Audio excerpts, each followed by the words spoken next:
Welcome to the beautiful city of Labyrinth, the city of dreams.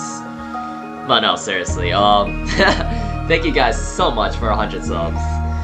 It may not seem like a lot to other people, but, you know, I started off with 0 subscribers, so now I have 100, and I don't know, I'm pretty stoked about that. Yeah, it's a pretty big milestone for me, so once again, thank you so much for 100 subs. Gonna make this video a little bit more spicy for you guys, yeah. So in today's video, we're gonna be talking about a couple different things. We're gonna be talking about where you should train, how you can train faster, and how you can train more efficiently. So I'm gonna pull up this thing called the Maple Guide, okay? And I feel like this guide right here is really underused because I often get that people ask, oh, I'm so-and-so level, where should I train? Well, if you didn't know, you know, there's a thing called the Maple Guide. Very, very useful guide right here, you know. So for example, if you're level 30, you wanna train at Gold Beach or at Fairy Academy, because those are the 2 best places for level 30s. Okay? So yeah, I mean, every 10 levels, these places will change. So you just follow the pathing here and the places that it recommends, and you're pretty good to go, you know. And once you hit level 100, these maps called Star Force become available. And what these maps really are is, they're buffed up monsters, they have a lot more HP, but they give a whole lot of XP compared to these regular maps right here, okay? So if you're gonna go to Star Force maps, make sure you are well equipped or decently equipped for these maps, because they do have a lot of higher HP, so you're gonna need more damage to train efficiently over here. And make sure you also have this proper Star Force, or you're not gonna deal as much damage. So these Star Force maps essentially are pretty much similar or the same as to Arcane Force, okay? And if you don't have the damage for this, you can just stick with regular maps, no problem. So yeah, I don't know, what else can I say about this Maple Guide? I mean, it is a pretty self-explanatory guide. So once you hit level 200, obviously, you get access to the place called Arcane River. So these are the best places to train for level 200 plus, and essentially our video is going to be covering mostly about the Arcane River. So once you start out, once you finish your pre-quest, you're obviously gonna have 30 Arcane Force. So Lake of Oblivion is the best place for people who have at least 30 Arcane Force, okay? You know, and once you do your pre-quests for maybe a couple days or so, or a week, you'll be able to get 50 Arcane Force, which in turn leads to this place, the Extinction Zone. So this place is good for people who have 50 or more Arcane Force. And similarly, these ones require 80 Arcane Force. So once you hit that threshold, you can go to these places to train.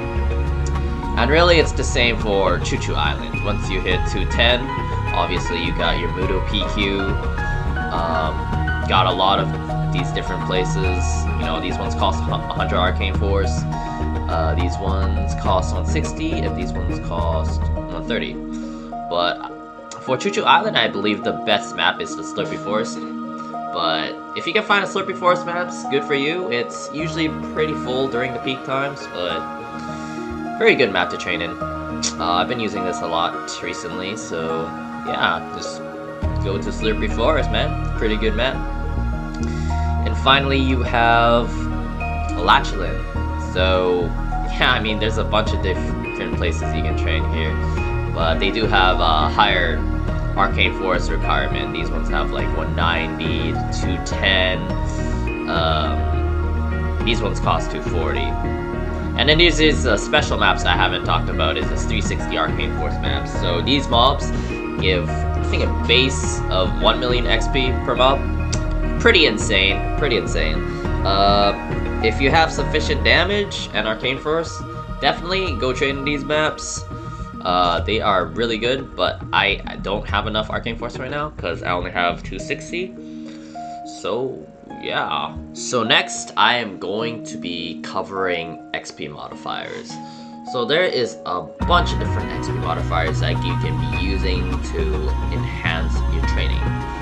So I'm just going to name a couple XP modifiers, and near the end of the video, I'll just add it all up to show you potentially how much bonus XP that you can have to enhance your training. Okay, so I'm gonna be talking about the most common XP modifiers.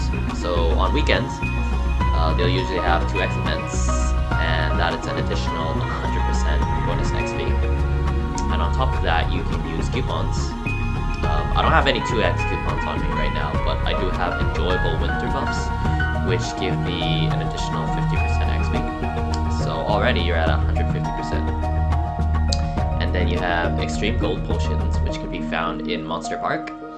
These give an additional 10% XP for 30 minutes. So if you have extra coins lying around, you can purchase a couple of these to enhance your training. They're also movement. You can also move them around in your account, so pretty useful. XP accumulation potions can be found during boss runs.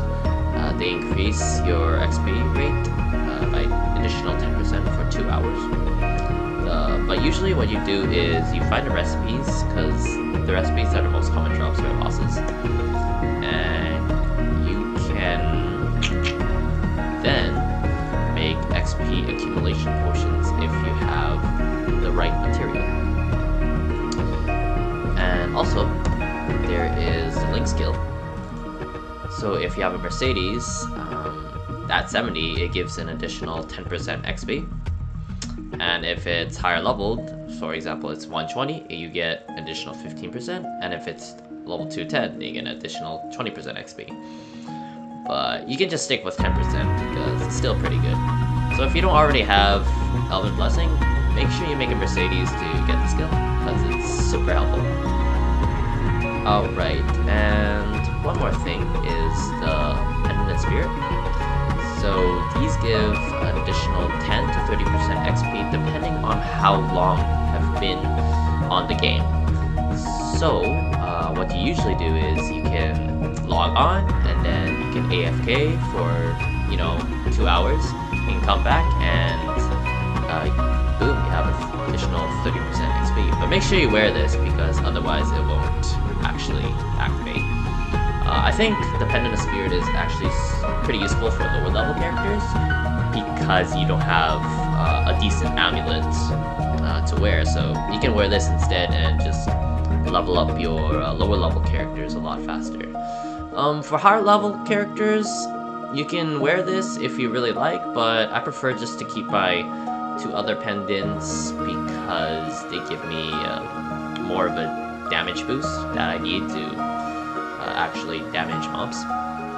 These can be found in Mulang Dojo shop. I think they cost around 3k points, and these last 3 days, so it's not bad. It's not bad.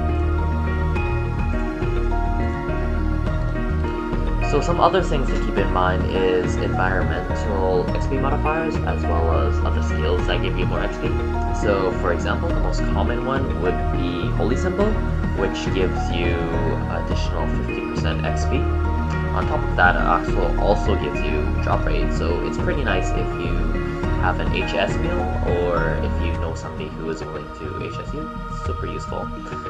So with the recent changes that are coming, we're actually gonna have decent Holy Symbol soon, so that's gonna be super useful. It won't be as strong as the real Holy Symbol, of course, but it'll still give you an additional, I'm not too sure right now, but it'll probably give you around maybe additional 25% XP, which is still not bad.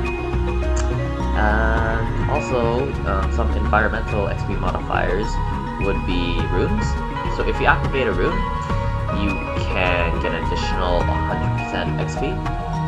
And if you want to make the rune last longer, then you just train an Evan to, you know, level 70, 100, or 120, and you can boost up the rune duration, which is super useful. And on some maps, you can find burning maps, which give you anywhere from 10 to 100% bonus XP.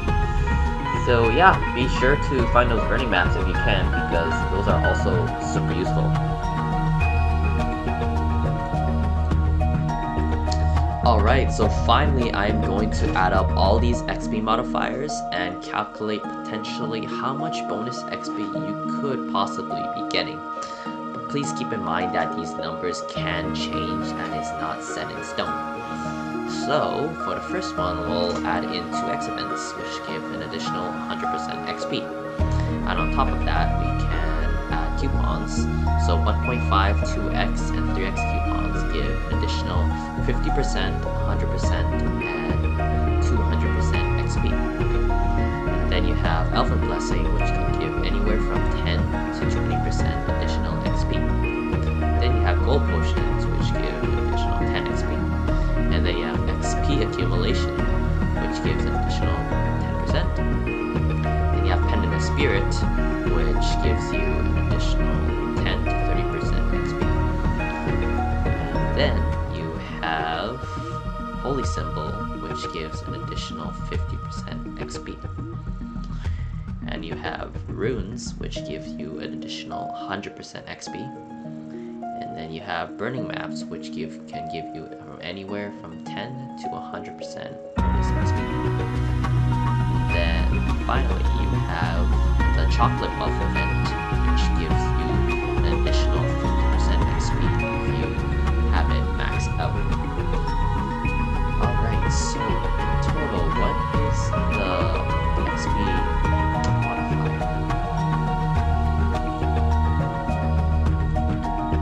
Okay, so the highest total possible XP modifier that you can potentially get as of this moment is a whopping 670% bonus XP. That is a crazy amount, but it's also very unrealistic and improbable for all those modifiers to be present at the same time. So instead, we will be using a more realistic and average number. So the more realistic and average number, realistic XP modifier would be 360% XP. This is assuming that you have 10% on Elfin Blessing, and that you don't have Holy Symbol or Runes, and the Burning Man is at 50%.